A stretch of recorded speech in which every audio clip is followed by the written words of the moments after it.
Eclesiastes, capítulo 5. Quando você for ao santuário de Deus, seja reverente.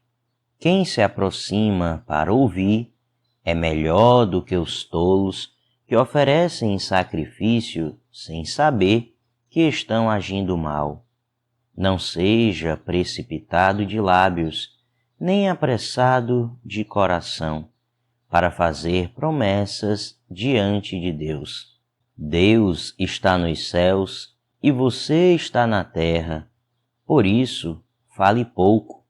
Das muitas ocupações brotam sonhos, do muito falar nasce a prosa vã do tolo.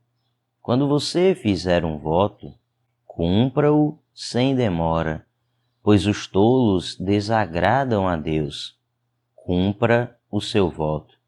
É melhor não fazer voto do que fazer e não cumprir. Não permita que a sua boca o faça pecar. E não diga ao mensageiro de Deus: o meu voto foi um engano. Por que irritar a Deus com o que você diz e deixá-lo destruir o que você realizou? Em meio a tantos sonhos absurdos e conversas inúteis, tenha temor de Deus. Se você vir o pobre oprimido numa província e vir que lhe são negados o direito e a justiça, não fique surpreso, pois todo oficial está subordinado a alguém que ocupa posição superior, e sobre os dois há outros em posição ainda mais alta. Mesmo assim, é vantagem a nação ter um rei que a governe e que se interesse pela agricultura. Quem ama o dinheiro jamais terá o suficiente. Quem ama as riquezas jamais ficará satisfeito com os seus rendimentos. Isso também não faz sentido. Quando aumentam os bens, também aumentam os que os consomem. E que benefício trazem os bens a quem os possui, se não dar um pouco de alegria aos seus olhos?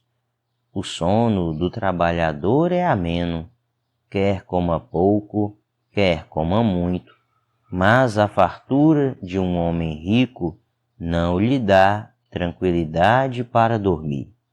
Há um mal terrível que vi debaixo do sol, riquezas acumuladas para infelicidade do seu possuidor. Se as riquezas dele se perdem num mau negócio, nada ficará para o filho que lhe nascer.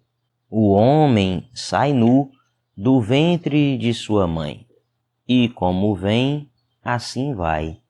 De todo o trabalho em que se esforçou, nada levará consigo. Há também outro mal terrível. Como o homem vem, assim ele vai. E o que obtém de todo o seu esforço em busca do vento? Passa toda a sua vida nas trevas, com grande frustração, doença e amargura. Assim, descobri que para o homem o melhor e o que mais vale a pena é comer, beber e desfrutar o resultado de todo o esforço que se faz debaixo do sol durante os poucos dias de vida que Deus lhe dá, pois essa é a sua recompensa. E quando Deus concede riquezas e bens a alguém e o capacita a desfrutá-los, a aceitar a sua sorte e a ser feliz em seu trabalho, isso é um presente de Deus.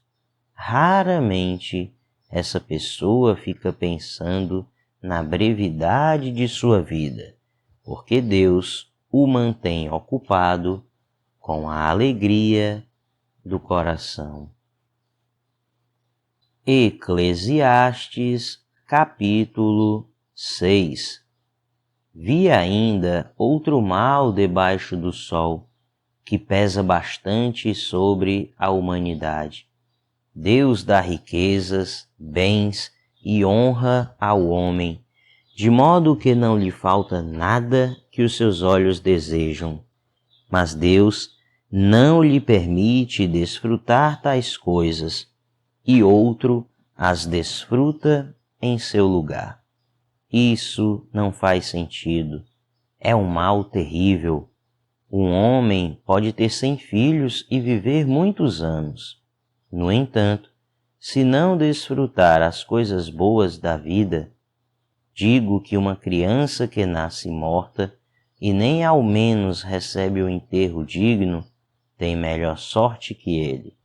Ela nasce em vão e parte em trevas, e nas trevas o seu nome fica escondido. Embora jamais tenha visto o sol ou conhecido qualquer coisa, ela tem mais descanso do que tal homem. Pois de que lhe valeria viver 2000 anos sem desfrutar a prosperidade? Afinal, não vão todos para o mesmo lugar? Todo o esforço do homem é feito para a sua boca. Contudo, o seu apetite jamais se satisfaz. Que vantagem tem o sábio em relação ao tolo? Que vantagem tem o pobre em saber como se portar diante dos outros? Melhor é contentar-se com o que os olhos veem do que sonhar com o que se deseja. Isso também não faz sentido. É correr atrás do vento.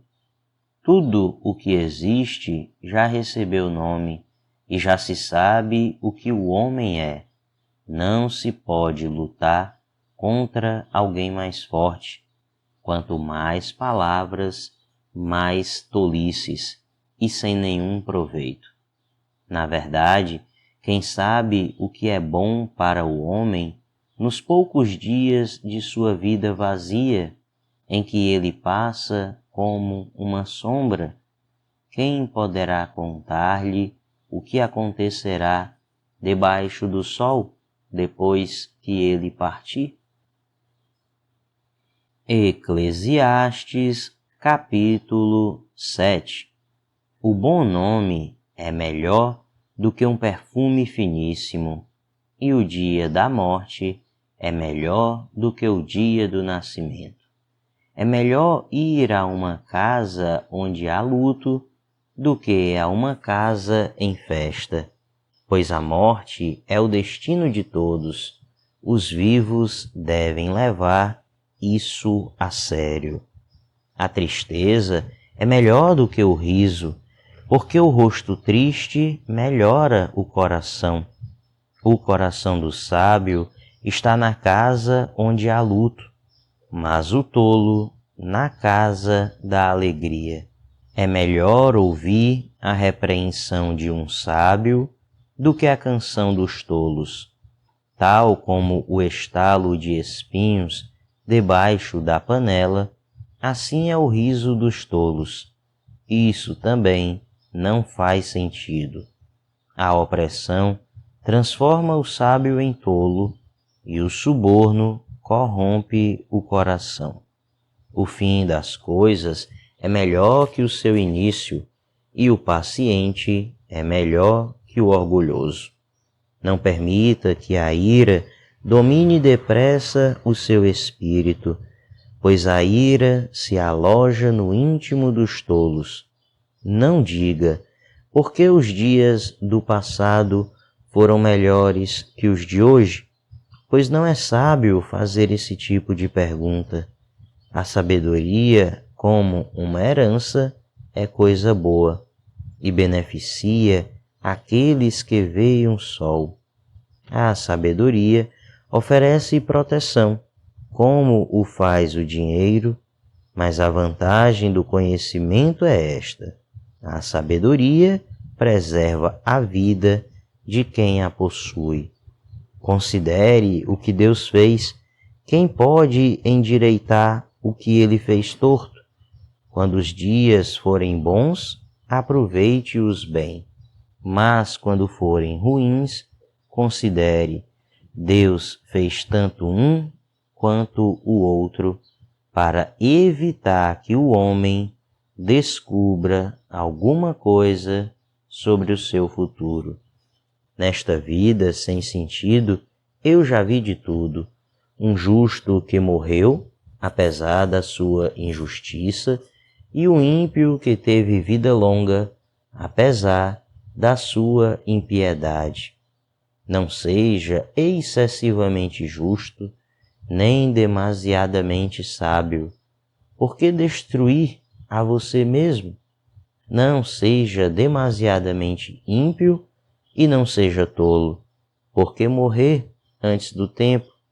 É bom reter uma coisa e não abrir mão da outra, pois quem teme a Deus evitará ambos os extremos. A sabedoria torna o sábio mais poderoso que uma cidade guardada por 10 valentes. Todavia, não há um só justo na terra, ninguém que pratique o bem e nunca peque. Não dê atenção a todas as palavras que o povo diz. Caso contrário, poderá ouvir o seu próprio servo falando mal de você. Pois em seu coração você sabe que muitas vezes você também falou mal dos outros. Tudo isso eu examinei mediante a sabedoria e disse: estou decidido a ser sábio, mas isso estava fora do meu alcance. A realidade está bem distante e é muito profunda. Quem pode descobri-la? Por isso, dediquei-me a aprender, a investigar, a buscar a sabedoria e a razão de ser das coisas, para compreender a insensatez da impiedade e a loucura da insensatez. Descobri que muito mais amarga que a morte é a mulher que serve de laço, cujo coração é uma armadilha e cujas mãos são correntes. O homem que agrada a Deus escapará dela, mas o pecador ela apanhará. Veja, diz o mestre, foi isto que descobri, ao comparar uma coisa com outra, para descobrir a sua razão de ser. Sim, durante essa minha busca, que ainda não terminou, entre 1000 homens, descobri apenas um que julgo digno, mas entre as mulheres não achei uma sequer. Assim cheguei a esta conclusão: Deus fez os homens justos, mas eles foram em busca de muitas intrigas. Eclesiastes, capítulo 8. Quem é como o sábio? Quem sabe interpretar as coisas? A sabedoria de um homem alcança o favor do rei e muda o seu semblante carregado. Este é o meu conselho: obedeça às ordens do rei, porque você fez um juramento diante de Deus. Não se apresse em deixar a presença do rei, nem se levante em favor de uma causa errada, visto que o rei faz o que bem entende, pois a palavra do rei é soberana, e ninguém lhe pode perguntar: o que estás fazendo? Quem obedece às suas ordens não sofrerá mal algum, pois o coração sábio saberá a hora e a maneira certa de agir. Porquanto há uma hora certa e também uma maneira certa de agir para cada situação. O sofrimento de um homem, no entanto, pesa muito sobre ele. Visto que ninguém conhece o futuro, quem lhe poderá dizer o que vai acontecer? Ninguém tem o poder de dominar o próprio espírito, tampouco tem poder sobre o dia da sua morte e de escapar dos efeitos da guerra. Nem mesmo a maldade livra aqueles que a praticam. Tudo isso vi quando me pus a refletir em tudo o que se faz debaixo do sol. Há ocasiões em que um homem domina sobre outros para sua própria infelicidade. Nessas ocasiões, vi ímpios serem sepultados e gente indo e vindo do lugar onde eles foram enterrados. Todavia, os que haviam praticado o bem foram esquecidos na cidade. Isso também não faz sentido. Quando os crimes não são castigados logo, o coração do homem se enche de planos para fazer o mal. O ímpio pode cometer uma centena de crimes e, apesar disso, ter vida longa. Mas sei muito bem que as coisas serão melhores para os que temem a Deus, para os que mostram respeito diante dele. Para os ímpios, no entanto, nada irá bem, porque não temem a Deus, e os seus dias, como sombras, serão poucos. Há mais uma coisa sem sentido na terra: justos que recebem o que os ímpios merecem e ímpios que recebem o que os justos merecem. Isso também, penso eu, não faz sentido. Por isso, recomendo que se desfrute a vida, porque debaixo do sol não há nada melhor para o homem do que comer, beber e alegrar-se. Sejam esses os seus companheiros no seu duro trabalho durante todos os dias da vida que Deus lhe der debaixo do sol. Quando voltei a mente para conhecer a sabedoria e observar as atividades do homem sobre a terra, daqueles cujos olhos não veem sono, nem de dia nem de noite, percebi tudo o que Deus tem feito. Ninguém é capaz de entender o que se faz debaixo do sol. Por mais que se esforce para descobrir o sentido das coisas, o homem não o encontrará. O sábio pode até afirmar que entende, mas na realidade não o consegue encontrar.